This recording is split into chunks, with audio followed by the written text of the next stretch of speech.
Aviam, el joc de bitlles és un joc de punteria i de precisió.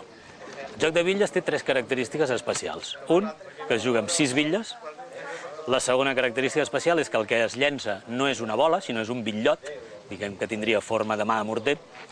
I la tercera característica especial i la base del joc és que no es tracta de tirar totes les bitlles a terra, sinó que cada vegada que llancem hem d'intentar deixar-ne una de dreta. Aquesta és la jugada més bona, que és fer bitlla. Aquestes serien les tres característiques especials del joc.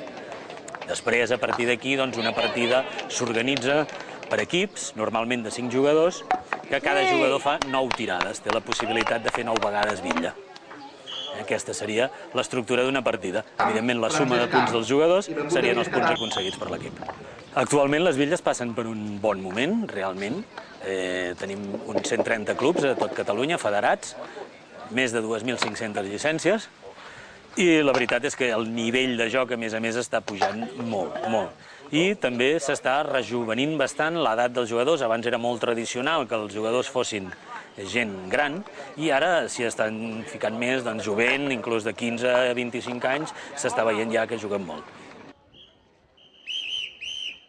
La federació ho treballa primer amb els clubs, els propis clubs organitzen les seves escoles, les seves activitats, i després dona l'oportunitat que aquests infants puguin participar primer en els campionats territorials i després en els campionats de Catalunya. A part també hi ha el suport a les escoles i a entitats que vulguin ajudar els infants a practicar aquest esport.